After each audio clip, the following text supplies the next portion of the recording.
memperhatikan ilmu agama dan keselamatan diri dan keluarga. Itu orang yang paling baik.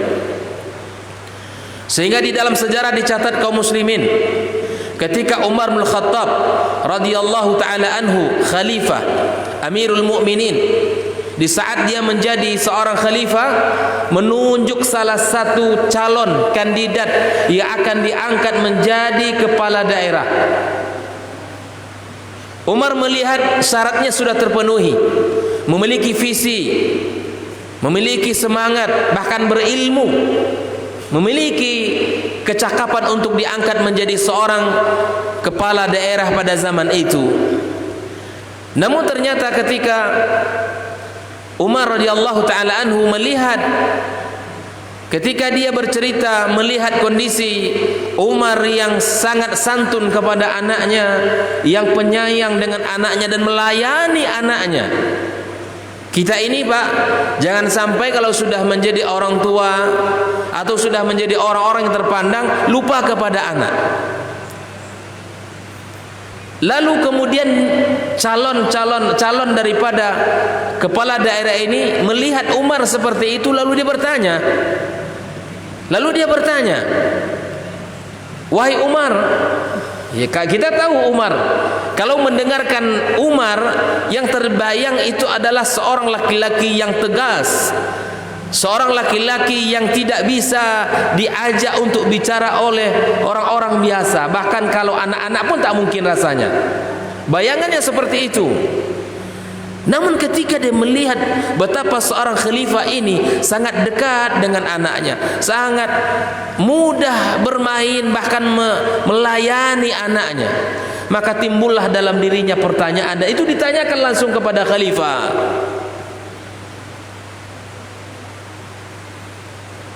Maka kemudian khalifah bertanya kembali tentang pertanyaan yang diajukan, apakah engkau tidak punya anak?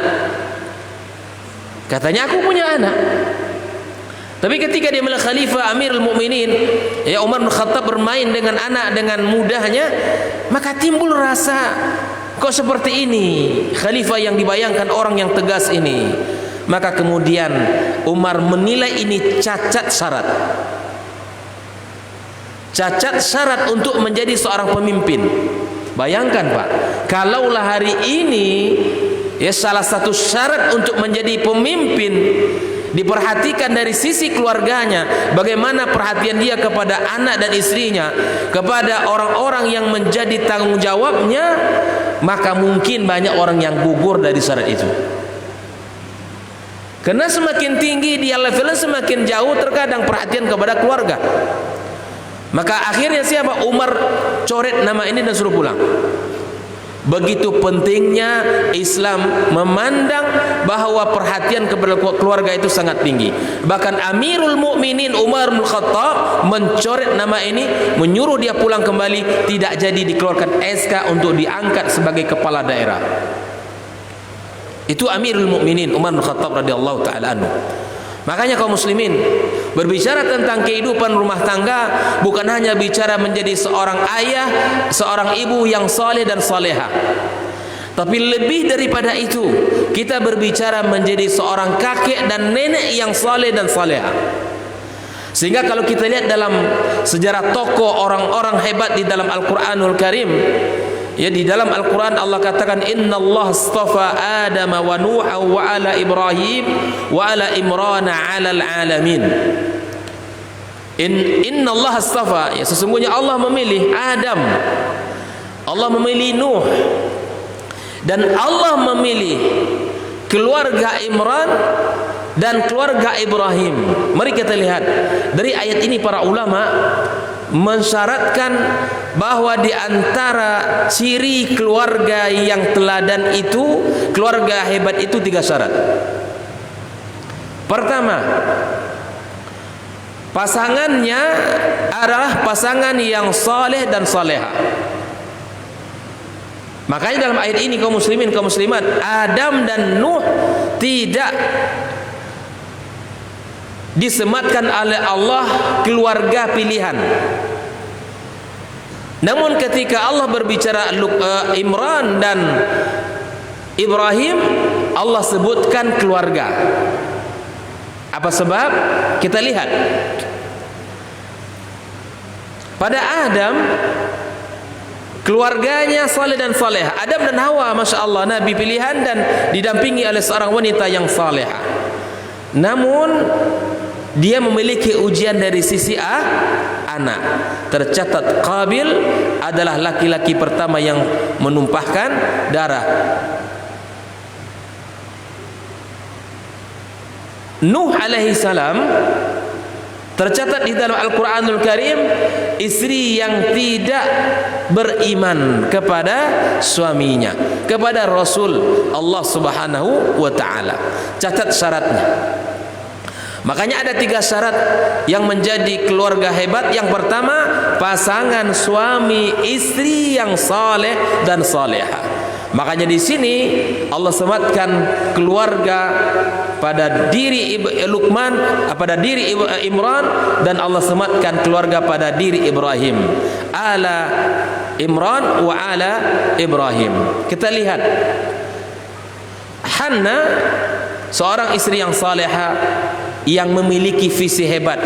Ini pelajaran bagi ibu-ibu yang hamil, yang sedang mengandung, yang sedang di dalam rahimnya ada janin, ada bayi. Maka lihatlah visi Hana di dalam menjalankan tugas seorang ibu ketika kehamilan. Kalimatnya cuma 1, Bu, tidak banyak-banyak. Kalimat Hana cuma mengatakan, Rabbi inni nazartu laka ma fi batni muharrara. Itu saja visinya. Ya Allah, janin yang ada dalam rahimku ini aku jadikan seorang hamba yang taat. Aku nazarkan seorang hamba yang akan menghidupkan rumahmu. Itu visi belajar dari istri Imran. Bagaimana visi seorang ibu ketika hamil. Tak neko-neko dia, tak banyak permintaannya. Ya Allah, jadikanlah janin yang bayi yang ada dalam rahimku seorang anak yang saleh. Cukup. Karena kesolehan itu akan mencakup seluruhnya. Apapun nanti bidangnya, kalau dia saleh, itu yang kita inginkan. Yang kita inginkan dari anak kita kesolehannya, apapun pekerjaannya nanti, apapun profesinya. Ini belajar dari ibu tangguh di dalam Al-Quranul Karim. Hanna yang diminta hanya, ya Allah, anakku ini aku jadikan, aku nadarkan untukmu agar menjadi seorang laki-laki yang muharrar, yang akan penegak, pembebas, akan menghidupkan Baitul Maqdis. Imran, laki-laki yang saleh. Itu syarat yang pertama, pasangan laki-laki suami istri yang saleh. Ibrahim alaihi salam kita tahu digelar dengan Khalilur Rahman, disebut juga dengan Abul Anbiya, bapaknya para nabi, dan memiliki istri yang salehah, yaitu Hajar dan Sarah. Ini syarat yang pertama. Syarat yang kedua, kaum muslimin, kaum muslimat rahimakumullah, adalah memiliki keturunan yang saleh atau salehah.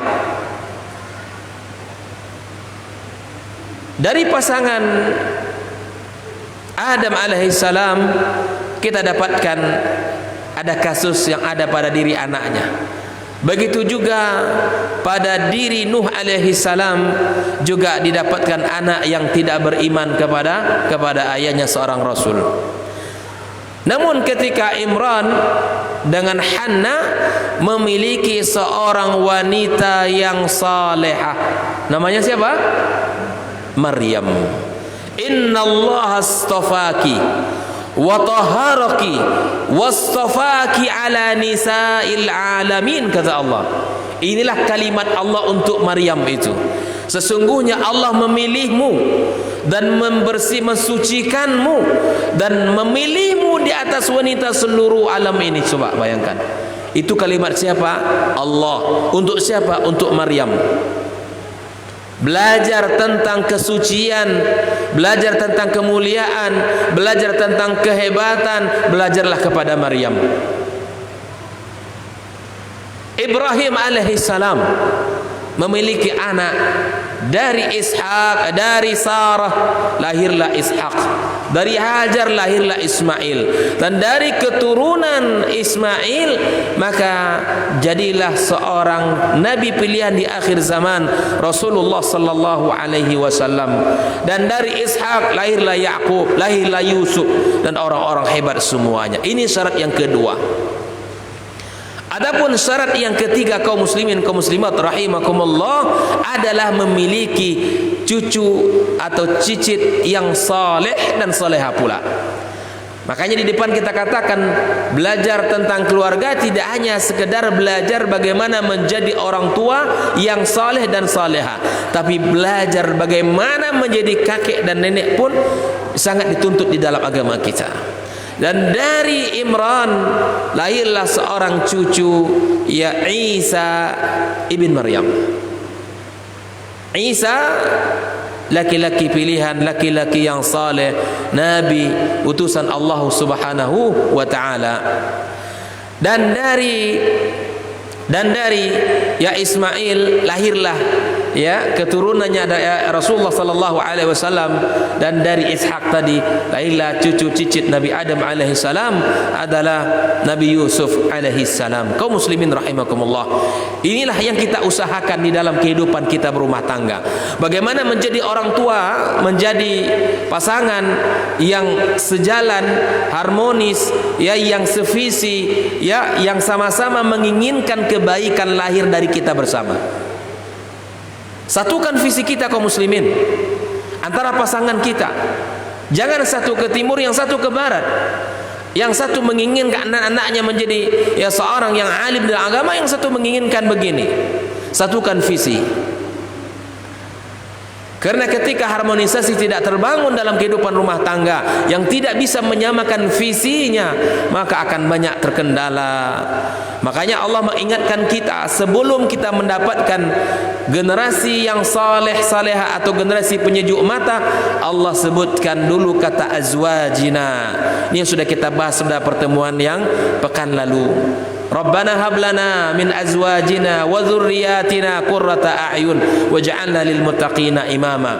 Sebelum kita berbicara tentang generasi penyejuk mata, maka ada kalimat azwaj, yaitu pasangan. Allah menginginkan pula sebelum lahirnya generasi penyejuk mata itu agar masing-masing dari kita ini sama-sama mampu menghadirkan kesejukan pandangan kepada pasangannya. Suami mampu menghadirkan kesejukan mata memandang bagi istrinya. Sebaliknya, istri menghadirkan ketenangan dan kenyamanan, ketentraman bagi suaminya. Kalau ini sudah hadir dalam rumah tangga kita, kaum muslimin, insya Allah untuk menghadirkan generasi qurrata a'yun itu akan sangat mudah. Kena hulunya baik, hilir akan baik. Orang tuanya sudah saleh dan salehah, maka anak pun akan mengikut jejak orang tuanya, insya Allah. Kaum muslimin, kaum muslimat rahimakumullah. Maka dari itu, malam ini kita akan melihat beberapa nasihat-nasihat ya tentang kedudukan anak kita di dalam tanggung jawab kita sebagai orang tua. Yang pertama, kaum muslimin rahimakumullah, anak itu adalah nikmat yang agung dan pemberian Allah yang sangat indah. Di antara nikmat-nikmat yang sangat banyak itu, Allah Subhanahu wa taala katakan di dalam firman-Nya, al-malu wal banuna zinatul hayatid dunya. Harta anak merupakan perhiasan kehidupan dunia. Ini yang pertama. Harus kita sadari bahwa anak adalah nikmat yang agung, pemberian Allah yang sangat indah, maka patut untuk kita syukuri. Yang kedua, kaum muslimin kaum muslimat rahimakumullah, bahwa anak adalah amanah yang Allah berikan kepada setiap orang tua, yang Allah titipkan kepada kita semuanya. Dan amanah itu akan ditanya Allah Subhanahu wa taala di hari kiamat kelak. Sejauh mana amanah itu dijaga, sejauh mana amanah itu diperhatikan. Di dalam hadis Nabi sallallahu alaihi wasallam, Nabi alaihi salatu wasallam menyebutkan, wa inna liwaladika 'alaika haqqan, bahwa anak kamu itu memiliki hak. Atas siapa? Atas orang tuanya. Haknya banyak sekali. Hak anak terhadap kita banyak sekali. Makanya di antara tema pendidikan Islam itu tidak hanya anak yang durhaka, tetapi ternyata ada juga pembahasan orang tua yang durhaka kepada anak. Kisah di zaman Umar kaum muslimin. Di zaman itu ada seorang ayah yang mengadukan tentang perilaku anaknya yang sangat luar biasa, yang tidak patuh dan taat atas perintah orang tuanya. Umar memanggil anak ini bersama ayahnya. Namun sebelum Umar memberikan keputusan, si anak bertanya kepada khalifah, "Wahai Amirul Mukminin, adakah hak seorang anak kepada ayahnya?" Maka Amirul Mukminin mengatakan, "Iya. Sesungguhnya bagi anak memiliki hak atas orang tuanya."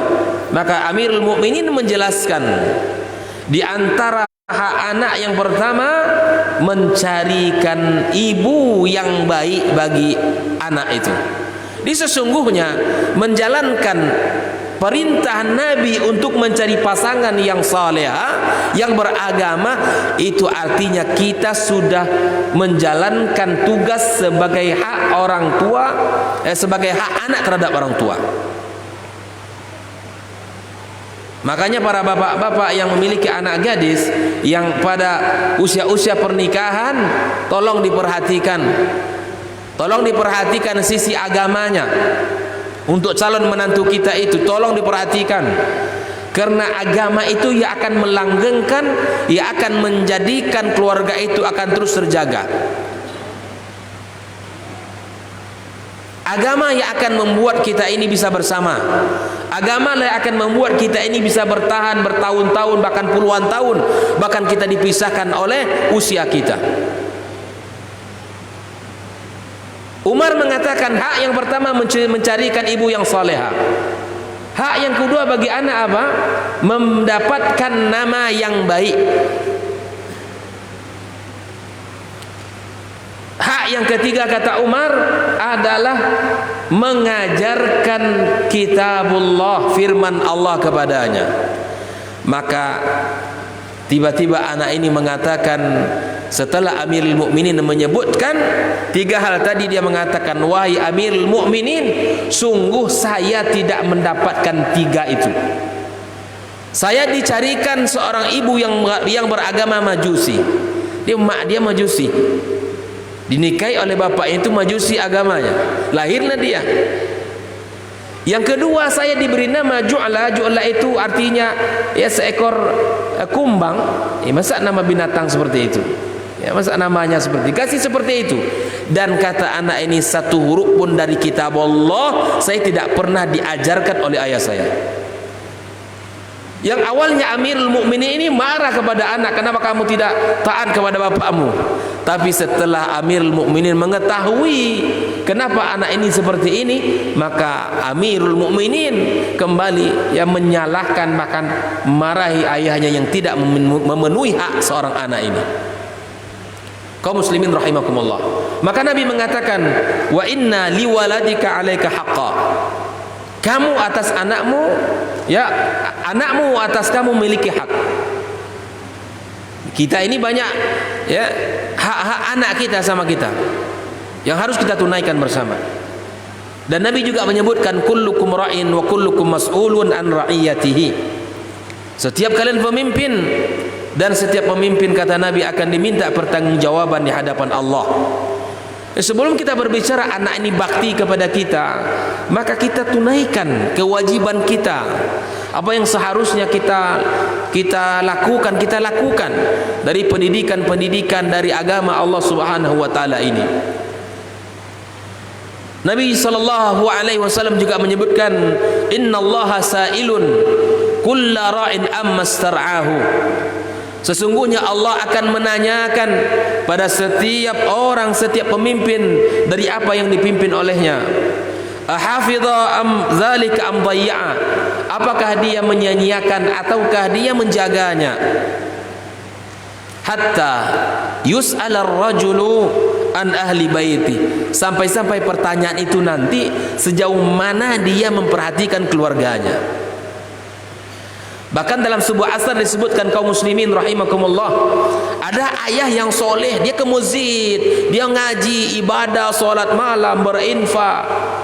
Ya, anak dia peduli, dia mau solat, mau tidak, mau tutup aurat, mau tidak, tak peduli.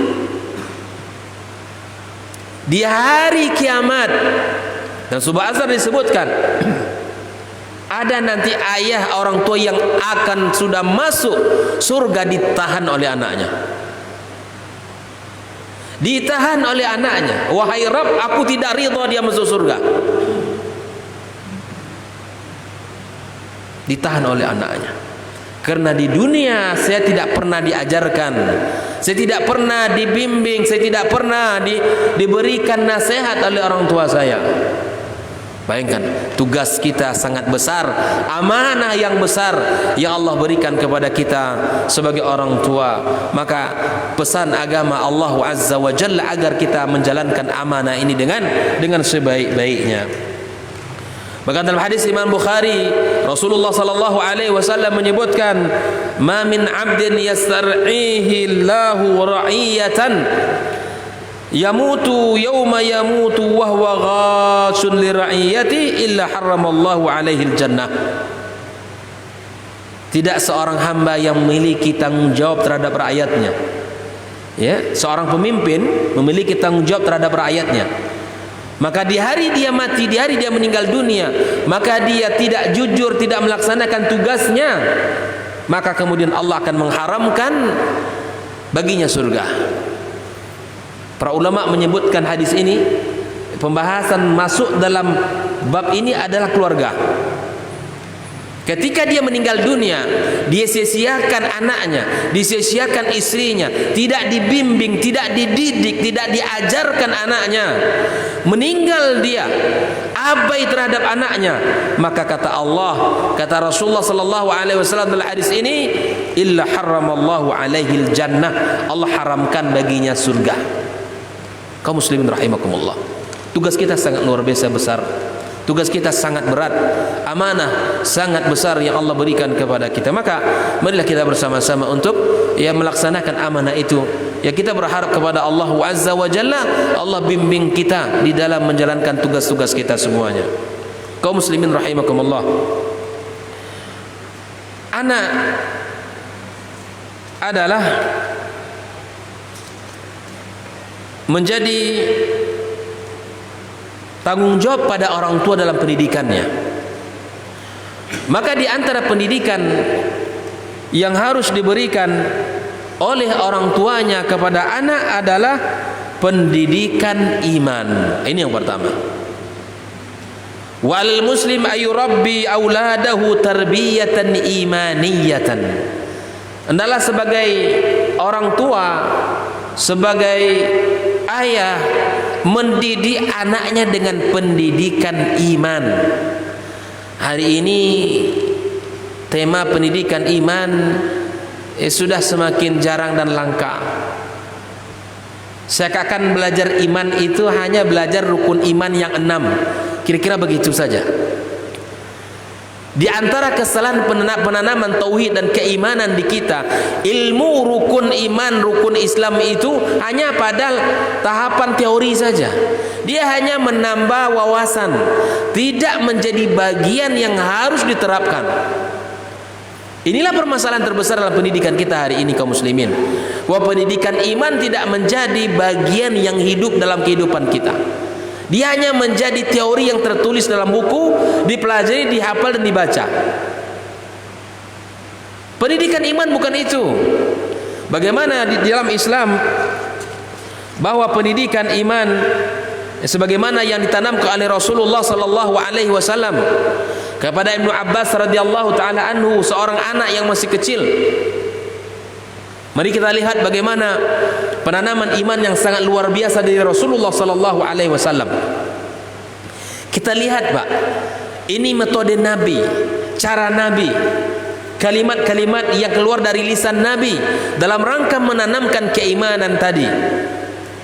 Nabi SAW ketika bersama Ibnu Abbas dalam sebuah kendaraannya, Rasul menggonceng beliau di belakang. Namun Nabi SAW tidak membiarkan ini menjadi waktu yang tidak bermanfaat. Ini juga pelajaran bagi kita para orang tua, para bunda yang punya kesempatan bersama anak, wabil khusus di atas kendaraan di pagi hari. Kalau sudah masuk anaknya sekolah, mengantarkan anaknya ke sekolahnya, maka berikan kalimat-kalimat yang akan tertanam pada jiwanya. Sampaikan kalimat-kalimat iman sebagaimana Rasul sampaikan kepada Ibnu Abbas, dan itu di atas kendaraannya. Hari ini di atas kendaraan yang masing-masing diam dan tidak ada komunikasi yang berarti dalam kesempatan itu. Mari kita dengarkan kalimat dahsyat dari Rasulullah sallallahu alaihi wasallam. Kata Rasulullah, "Ya gulam." Maksudnya adalah Ibnu Abbas, karena memang usianya masih kecil ketika itu. "Inni u'allimuka kalimat." Aku akan ajarkan kepadamu beberapa kalimat. Coba lihat kaum muslimin. Kalimat ini kalimat yang kita melihat seakan-akan usianya usia besar, tetapi tidak. Ibnu Abbas masih kecil sekali. "Ihfazillah yahfazka." Wahai anak, jagalah Allah nak. Allah akan menjagamu. Kira-kira kalimat ini untuk anak SD cocok enggak? Paham enggak dia ya?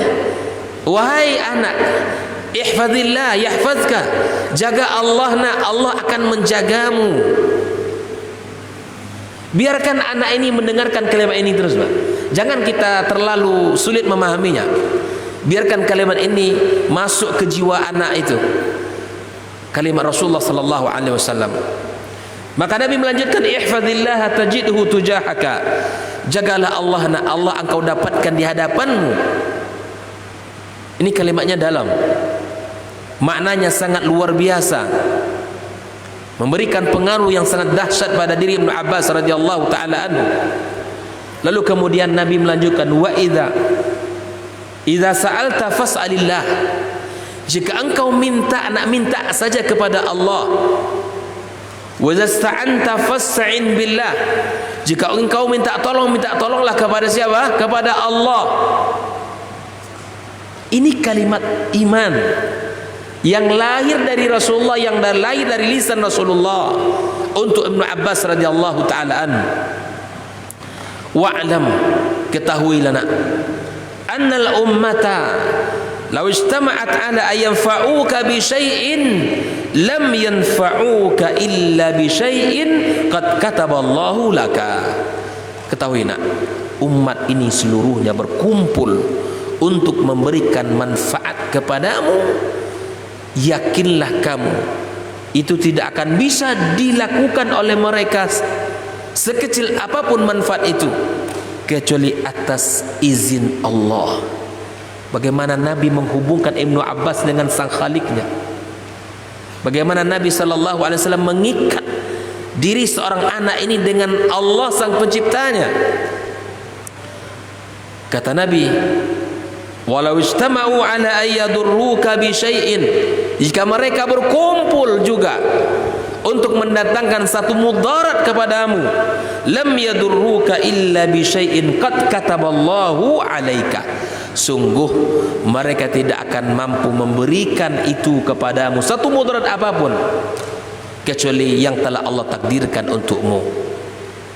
Rufi'atil aqlam wa jaffatis suhub. Kalimat-kalimat yang sangat tajam, dahsyat, memiliki makna yang sangat dalam untuk menumbuhkan keimanan pada diri anak-anak kita. Coba kita evaluasi kaum muslimin, para ayah kita nih. Kalau kita melihat data dari Al-Quranul Karim, 17 dialog dalam Al-Quran itu Allah sematkan di dalam percakapan anak dengan orang tuanya. Dari 17 dialog itu 14 dialog untuk para ayah.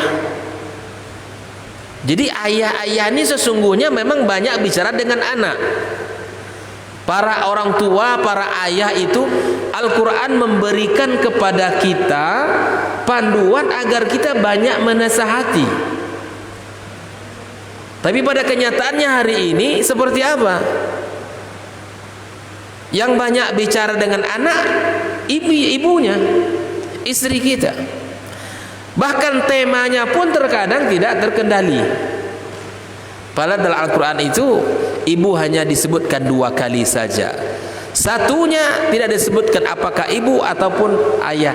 Yang penting itu dialognya ya, terhadap orang tua yang durhaka kepada anaknya. Kaum muslimin rahimakumullah. Intinya apa? Kita harus mampu dan berusaha untuk menanamkan kalimat-kalimat tadi itu. Berapa anak kita misalnya kita sapa setiap hari itu, tapi sapanya jangan hanya kabar-kabar saja. Pulang sekolah, Anda pulang, taruh buku di situ. Dialognya satu arah saja. Dah mandi sana, dah mandi makan nanti, habis itu istirahat.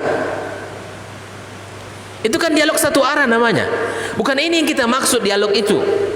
Bahkan bukan hanya ini, tapi perintah saja. Masuk rumah, mandi kamu, tas taruh di atas meja, ambil handuk, masuk kamar mandi langsung. Habis mandi kamu langsung pakai baju, duduk di kamar di ruang tengah, makan langsung. Kayak seorang bos dengan anak buah diperintah. Tidak bisa Pak kayak gini. Tidak bisa seperti ini. Anak membutuhkan sentuhan ruhi. Anak membutuhkan sentuhan-sentuhan yang itu menunjukkan kasih sayang. Itu yang dibutuhkan anak. Andai ada Pak di antara kita ini yang masih punya anak-anak kecil, yang setahun, 2 tahun, 3 tahun, yang masih lucu-lucunya itu. Demi Allah Pak, kalau mereka menyambut kita di pintu rumah kita, pulang kita dari kantor kita, tempat kerja kita, ayah, abi misalnya disebut, dipanggil papa misalnya, peluk dia Pak. Ketika dia sudah membukakan tangannya itu ingin disambut, jangan sekali-kali kita mengabaikan. Kalau nanti hal itu terus berlangsung, itu akan luka di hatinya, ada luka pengasuhan. Di hatinya akan berkesan. Kalau luka pengasuhan ini susah untuk diobat, karena dia di dalam hatinya terkesan dalam jiwanya kalau ayahnya tidak peduli, kalau ayahnya cuek, kalau ayahnya tidak mau ya menyambut dirinya. Demi Allah, yang dibutuhkan bukan mainan-mainan mahal, yang dibutuhkan bukan makan makanan lezat di luar sana. Yang dibutuhkan oleh anak ketika pulang kantor bertemu dengan mereka adalah sentuhan fisik, ciuman, pelukan, menanyakan kamu anak yang saleh, ya Allah jadikan dia anak yang baik. Itu yang dibutuhkannya.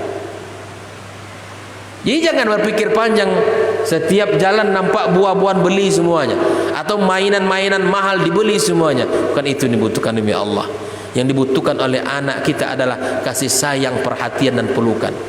Makanya hari ini banyak orang tua yang mana anak-anak mereka lari dari mereka. Karena kesibukan mereka di kantor, kesibukan di kantor berlanjut ke rumahnya. Di rumah pegang HP, kemudian sibuk juga membuka laptopnya, melanjutkan pekerjaan kantor. Wahai para ayah, sesungguhnya anakmu memiliki hak atas dirimu. Maka berikan waktu untuk anak kita, untuk berdialog, untuk menanamkan kalimat-kalimat iman yang kita sampaikan tadi. Kaum muslimin rahimakumullah. Maka di antara tugas kita di samping menanamkan keimanan kepada Allah, kepada Allah Subhanahu wa taala, maka tanamkan pada diri anak-anak kita ayaghrisa fi auladi hubban nabi sallallahu alaihi wasallam. Ini tugas kita yang kedua, yaitu menanamkan pada diri anak kita agar dia cinta kepada Rasulullah sallallahu alaihi wasallam. Jadikan dia cinta kepada Nabi. Bagaimana caranya? Mencintai Nabi, mencintai para sahabat-sahabat Nabi, dan mencintai kaum muslimin. Itu bagian tugas kita kaum muslimin. Dan Di antara cara yang bisa kita lakukan agar mendatangkan kecintaan di hati anak-anak kita dan mencintai Rasulullah, mencintai para sahabatnya dan mencintai kaum muslimin, maka di antara caranya adalah menyampaikan kisah-kisah tentang Nabi, menyampaikan sifat-sifat Nabi, menyampaikan akhlak Nabi kita sallallahu alaihi wasallam. Itu caranya. Di sini dijelaskan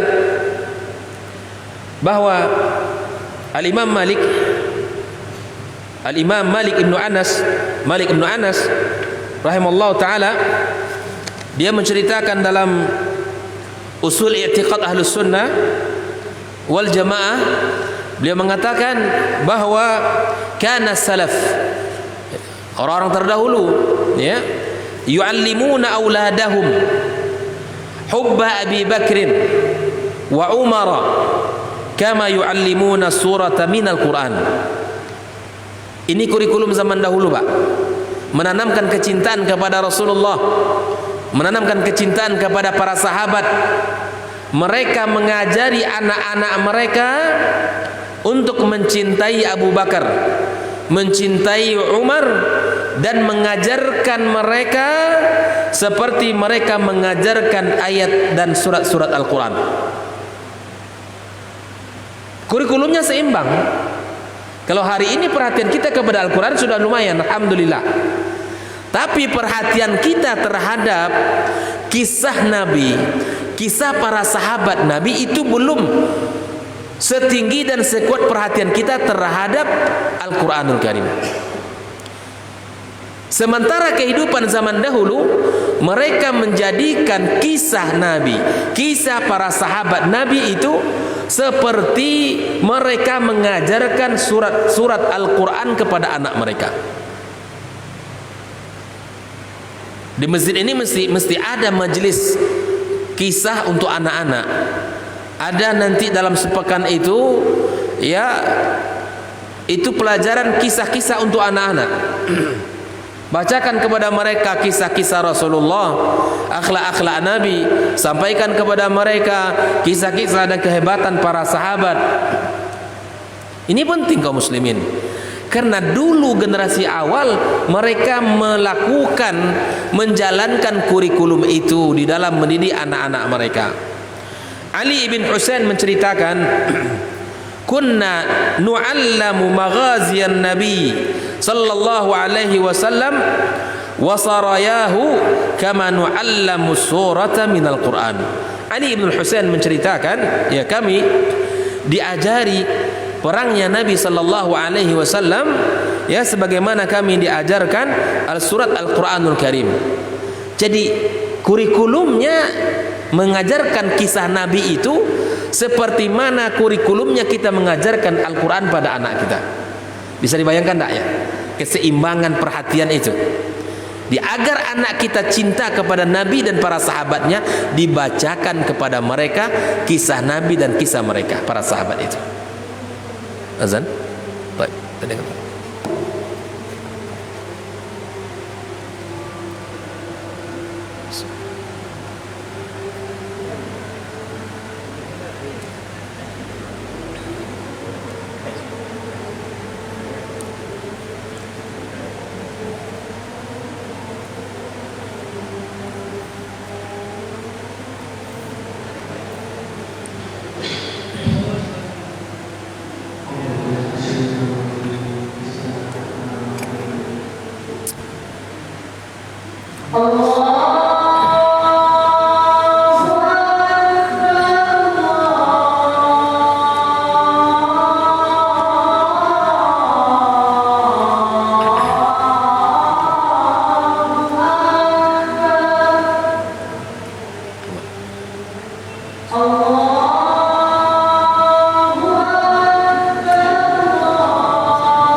Bismillahirrahmanirrahim. Kita lanjutkan. Jadi dari ini kita bisa memahami bahwa pentingnya kita mengajarkan sirah kepada anak-anak kita, baik itu sirahnya sahabat atau sirahnya Nabi sallallahu alaihi wasallam maupun sirah para sahabat-sahabat Nabi yang mulia alaihi salatu wassalam. Seperti yang dikisahkan juga oleh Ismail ibn Muhammad ibn Sa'ad ibn Abi Waqqas rahimallahu ta'ala. Beliau mengisahkan apa yang dikatakan, yang diajarkan oleh ayahnya. Kata beliau, kana abi yu'allimuna maghaziya Rasulillah sallallahu alaihi wasallam. Bapak saya itu menceritakan tentang peperangan Nabi. Ini kenangan, Pak, yang dikenang oleh anak tentang ayahnya. Nih, kalau mungkin anak kita hari ini kalau ditanya apa yang sudah diajarkan bapakmu kepadamu, nah, apa kira-kira kenangan mereka terhadap kita? Apa kira-kira yang menjadi jawaban anak kita? Apa yang dikenang oleh mereka tentang kita? Di sini diceritakan bahwa ayahnya mengajarkan tentang peperangan Nabi. Wa ya'udduha alaina, disebutkan, dikisahkan kepada kami, kata beliau. Wa yaqul, ini perkataan ayahnya yang dinukil oleh anaknya. Ya baniya, wahai anakku, hadhihi ma'asiru abaikum, ini adalah sejarah peninggalan ayah kalian. Maksudnya kisah-kisah zaman ya, orang tua kalian begini. Fala tudayyi'u zikraha, jangan kalian abaikan. Anak kita itu kan akan tahu tentang silsilah kita, kebesaran-kebesaran tentang dirinya dengan melihat tentang kebesaran kakek neneknya atau keturunan darinya, silsilah-silsilah dari ayahnya. Makanya Pak, bahwa jangan diabaikan menceritakan tentang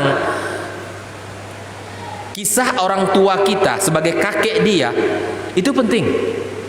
Ini sebagai kurikulum juga. Jangan sampai kakeknya itu tidak pernah dikisahkan. Saya yakinlah orang tua kita masing-masing memiliki kehebatan-kehebatan.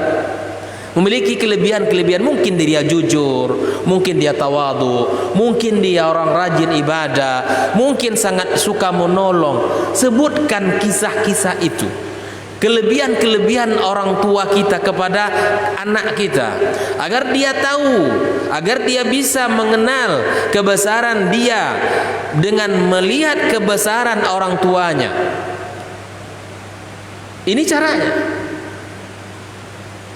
Dan kita ajak anak kita ngobrol, bicara, duduk, bercerita. Tapi bukan cerita-cerita rakyat, bukan cerita maling kundang, bukan. Cerita dari kisah Nabi, kisah para sahabatnya, kisah orang-orang soleh. Kita kenal bahwa Al-Quran itu isinya sepertiga itu adalah kisah. Bahkan bukan sembarangan kisah, kisah yang dijamin Allah, nahnu naqussu alaika ahsanal qasas. Kami sampaikan kepadamu Muhammad kisah yang terbaik. Kisah yang terbaik dalam Quran itu kisah yang paling terbaik. Kualitas kisahnya kisah yang paling terbaik. Maka sampaikan itu kepada anak-anak kita. Kebesaran-kebesaran tentang Rasulullah dan para sahabatnya. Berikut juga tentang kebesaran diri ayahnya, kakeknya, dan silsilahnya, agar dia tahu kalau ayahnya itu begitu. Maka tak jarang kita dapatkan dalam kisah-kisah para as-salaf, orang terdahulu, Pak, mereka menceritakan dulu bapak saya begini, dulu yang menceritakan begini, dulu ayah saya begini. Karena memang mereka hadir bersama anaknya, mereka menjadi guru dari anak-anaknya. Berbeda, Ustaz, kami kan tak banyak ilmu. Mungkin kita tak banyak ilmu, tapi banyak yang bisa kita lakukan. Masa menceritakan itu tidak bisa? Bisa. Kita ceritakan. Sebutkan nama ayah kita. Hilangkan sudah kebiasaan sebut nama kakek nenek itu tidak boleh. Itu zaman dahulu tuh. Kalau dulu kan menceritakan nama ayah, sebut nama ayah itu tidak boleh, tabu. Dalam Islam tidak. Bukan tabu, tapi kita harus membanggakan mereka dengan keturunan, dengan ayah dan kakeknya. Itu zaman dulu ya. Sebut nama ayah kelahi kan? Bahkan di antara ya kalau disebut nama ayahnya langsung, betul. Kita tetap menjaga kemuliaan, kehormatan, iya. Tapi menceritakan, mengisahkan kehebatan ayah kita, kakeknya dia, kakeknya anak-anak kita, itu suatu hal yang patut untuk kita lakukan. Sebagaimana kehidupan zaman dulu menceritakan tentang kebesaran-kebesaran orang tua dan kakek-kakek mereka.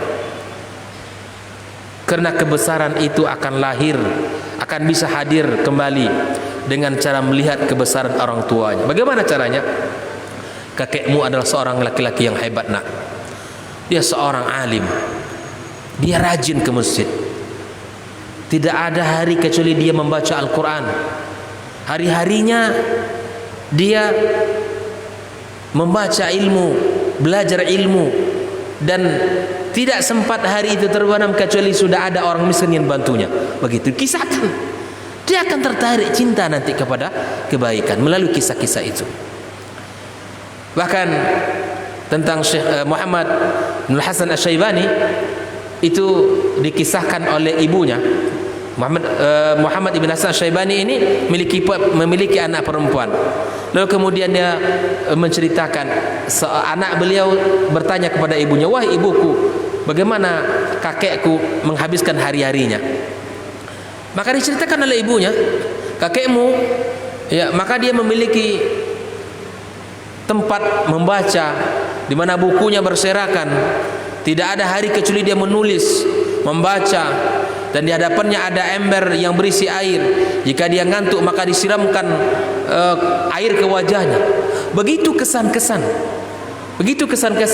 yang diceritakan oleh ibunya tentang kakeknya. Bayangkan, kira-kira kita apa yang dikisahkan oleh anak kita nanti ya? Oleh anak kita kepada cucu kita. Ambillah bagian selagi usia kita masih ada. Pertahankan kebaikan-kebaikan yang bisa kita lakukan. Salah satunya kita rajin ke masjid, belajar ilmu agama. Nah, dulu kakek kamu itu tak ada kajian kecuali dia hadir. Alhamdulillah kan itu. Bisa. Kehebatan-kehebatan seperti itu mulailah dihidupkan di rumah tangga kita, menceritakan kebesaran, menceritakan kebaikan amal soleh daripada orang tua kita kepada anak dan cucu kita, kepada anak dan keturunan kita, sehingga mereka mengetahui kebesaran keluarganya. Wallahu taala alam bissawab. Semoga Allah Subhanahu wa taala berkahi pertemuan kita dan jadikan kita orang-orang yang mendapatkan keturunan yang saleh dan salihah.